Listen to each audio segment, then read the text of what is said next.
We're taking this, we're taking this, we're taking this, we're taking this, we're taking this, we're taking this, we're taking with a pinch of salt.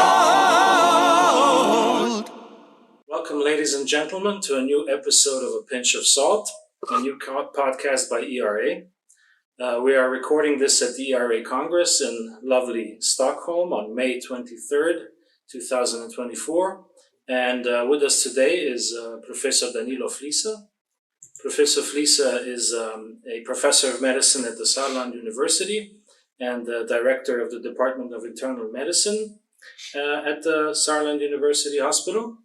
He is also a long-standing member of the ERA and somebody who has a long track record in working for the ERA, currently the Renal Science Chair. And I would like to take this opportunity to thank you for all your work that you did for the ERA. This is all voluntary work after all, work after everything else is finished. But we're not here for that today. Today, we're here to talk about some really exciting research that you have been doing and leading, amongst others. And this is research on a new, well, it was new for me when I first read about it in your papers, a new pathway that might be important in chronic kidney disease as a new biomarker, as something to follow. Really, I think for me it was really exciting stuff.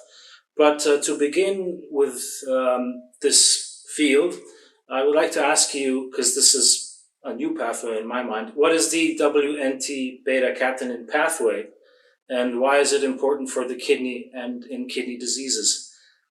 Welcome to A Pinch of Salt, Danilo. Thank you very much. It's a pleasure to be here. First of all, I would like to thank for the opportunity to have this talk, to bring you a little bit insight into what we are doing in our research lab. And yes, what's the WNT or Wnt pathway? Wnt is a word taken together by wingless and int pathway, which means that if you take away flies, their wings, they don't fly. And you already see what is the role of this Wnt pathway in the human body. It's a very important, highly conserved pathway in our body. It's very important during embryogenesis. It orchestrates the organ embryogenesis in general and specifically also in the kidney. And in the kidney, this pathway plays a very important role. There are numerous studies, not only from our working group or from our lab, also from many other labs, showing that in acute or chronic kidney disease or chronic kidney injury, this pathway is reactivated. Because after embryogenesis, the pathway is switched down. So there is no activation of this pathway anymore. But if there is an injury, an organ injury, and tissue injury, this pathway is reactivated. And we believe today that it's important for regeneration and reparative processes in tissue. Mm-hmm. Okay, so, and if it's activated for a longer time, I guess that's a problem, because this is a recurring theme in the body in general, right? All these corrective pathways like renin, angiotensin, aldosterone, or adrenergic pathways, they're good for the short run. They help provide some support to the organ, but in the long run, they always invariably tend to be a bad thing. So I guess this is a similar issue with the Wnt pathway. That's absolutely correct. The Wnt pathway, when it is transiently activated, only temporary, it might induce repair and regeneration in the tissue. However, if the activation is prolonged, particularly uncontrolled, and it got out of order, then it can even sustain this injury and promote tissue fibrosis, tissue inflammation and tissue fibrosis. So that's the kind of two edges of a sword. Mm-hmm. Yeah, the body is good at dealing with acute situations, but not so good with the chronic situations. Yeah. So what is the role? There's another molecule that is very important here that we'll be talking about. So what is the role of DKK3 in this Wnt pathway? And how does DKK3 affect the kidney?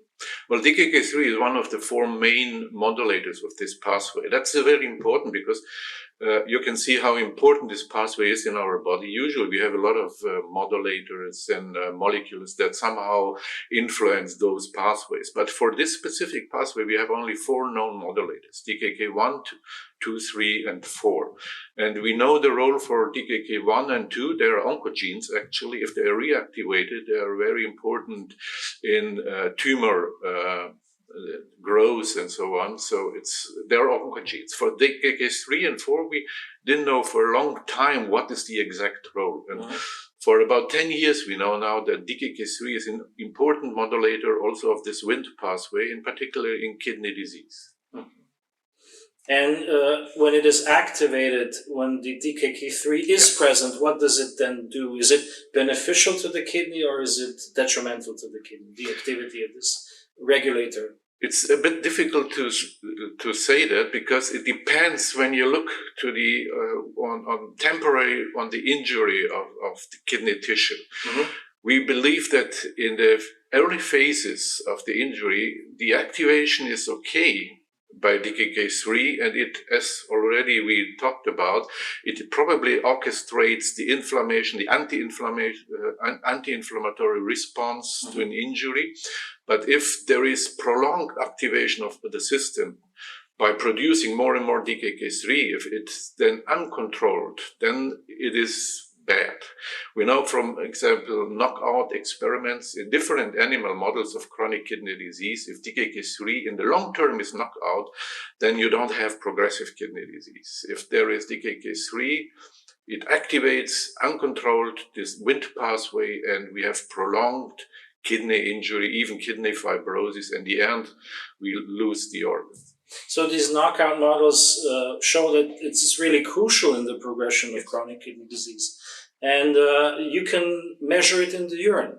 We can measure it in the urine because, and this is what we didn't talk about yet, DKK3 is mainly produced by tubular cells. We always, even as nephrologists, forget that the tubular cells comprises, or the tubulointerstitial compartment comprises about 90% of the kidney. So it's the huge compartment, and glomeruli only are about 10% of it. And the tubular cells are very active, biologically active cells.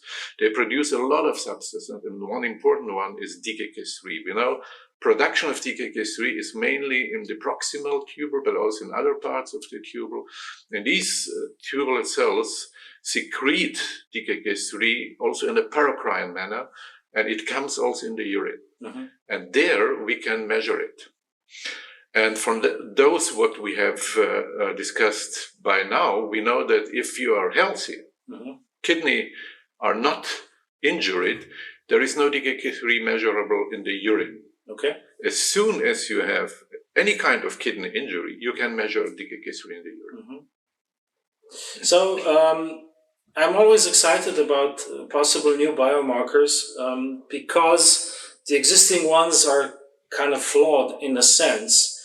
Because as a clinician, you would want to see how much acute damage is going on, the one that you can possibly influence, and not the one that is representative of a chronic situation which cannot be reversed, like glomerulosclerosis.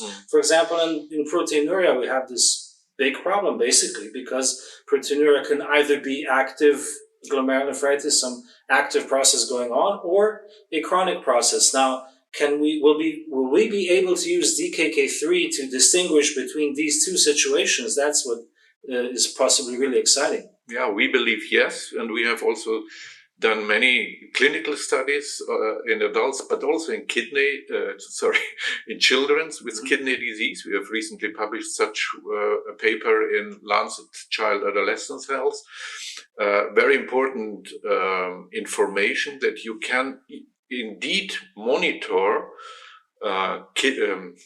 children, for example, not only children, also the adults, with active progressive kidney disease. So only those children with very high levels progressed to an endpoint or a renal endpoint, the usual one we have in clinical studies, dialysis or doubling of serum creatinine.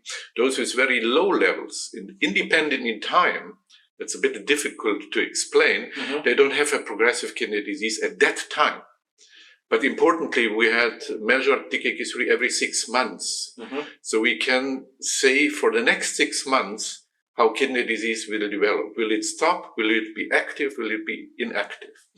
Another important thing we have seen in this study is that that children with very low DKK3 or non-measurable DKK3 had no progression, whatever we are doing. And only those with very high levels, they have a benefit from progressive, interventions to stop progression, like ACE inhibition, like blood pressure lowering. Yeah. So DKK3 is an indicator of active progressive kidney disease.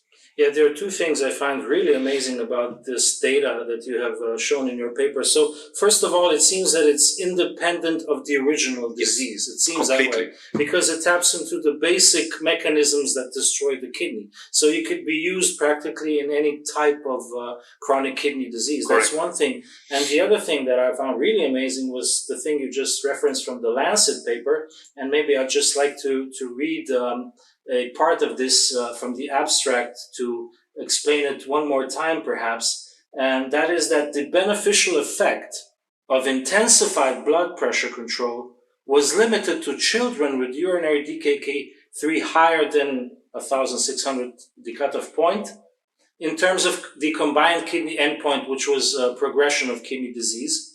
And the difference was amazing. So the number needed to treat in children who had high DKK3 to lower the endpoint was 4, and the number needed to treat for those who had low was 250. Yes. So that's an amazing difference. Complete separation. Complete separation, which is actually the most exciting thing for me as a clinician, because the biomarkers that we had in nephrology, it's a complicated story because, of course, originally you seek for something that will tell you that the prognosis is worse. Yes. Of course. But then this tends to be a lot of times chronic damage, right? Glomerulosclerosis, tubulointerstitial fibrosis. So if you have that, you know that the fate of the kidney is not good. But again, this is not something you can influence easily. But here in this data, you clearly show that it can help you recognize patients who need more therapy, who need more attention. Yes. Which is something we never had, I think. Yeah, that's true, or vice versa. Even you can, and we have now data, we will soon publish them, you can also monitor, for example, immunosuppressive treatment, which is very important. By now, we know that, for example, in patients with active vasculitis, with a very rapid progressive kidney injury, we treat them usually with very aggressive drugs like steroids and so on and so on. And now we can show that probably DKK3 is the first indicator when it goes down that everything will resolve. That means that you maybe can also tailor immune suppression to the level of DKK3, not having it for example, 6 months, but just that's even more amazing. That's because that's also an issue I always had with the urine and biomarkers in the urine. We don't have a good biomarker for inflammation. We don't know leukocytes are not a good biomarker. We don't measure calprotectin like they do perhaps in gastroenterology. So it actually helps you tailor immunosuppression as well. Could be a marker for tailoring immunosuppressive treatment as well, yes. Yeah, that's great. So when will we all start to measure urinary DKK3? Because the data is so convincing, at least in my view. I mean, why are we not doing this already? Well, you perhaps are doing this already, but yeah, that's true. We are doing it in our clinic. We're doing it in many clinics in Germany. They started. We have to say we have developed it in Germany with our partners and research partners, but it is becoming now more and more known, and it is very easy to measure. You can just use an ELISA. It's developed specifically for the measurement of DKK3 in urine. That was not available before, only in blood. But now we have an ELISA also to measure it in urine, which is not so trivial because urine has different pH levels and so on than blood. And it's very, very convenient. You just need a spot urine and that's all. So is this already a commercially available ELISA? Yes. It is. So it's Nowadays. basically freely available for anyone to use. Yes. That's amazing. Well, thank you for sharing this, I believe, groundbreaking data for clinical nephrology. So if we just go towards the end now, if you had only one message to give a young up-and-coming nephrologist, what would that be?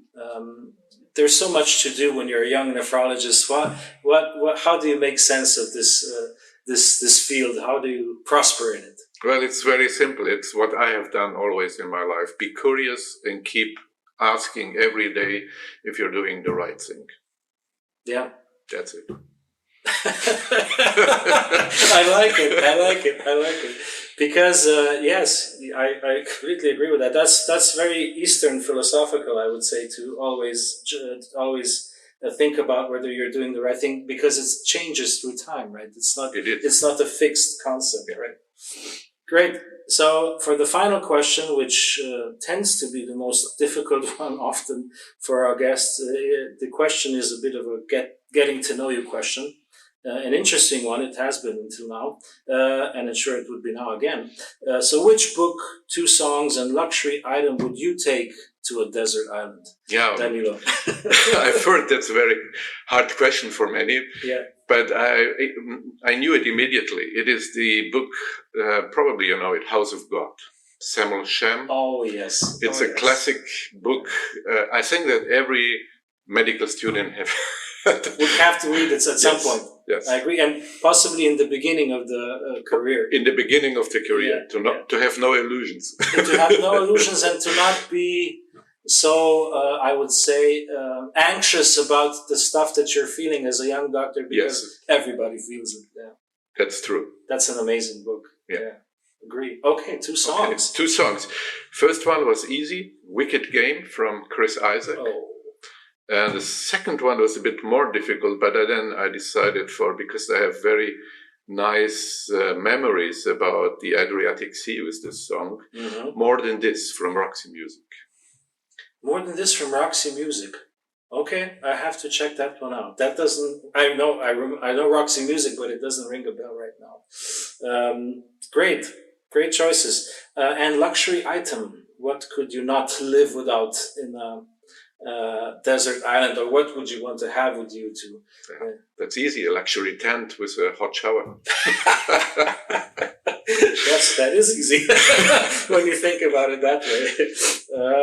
Okay, so thank you very much, Danilo. This was very interesting, I believe. It should be interesting for all of our audiences, because most of us are clinicians, of course. And thank you for joining us. Thank you for supporting the podcast, and we're looking forward to future podcasts. Thank you very much again for the invitation. Thank you to the audience. It was a pleasure. The pleasure was all ours. Thank you to the audience for listening in, and have a great one.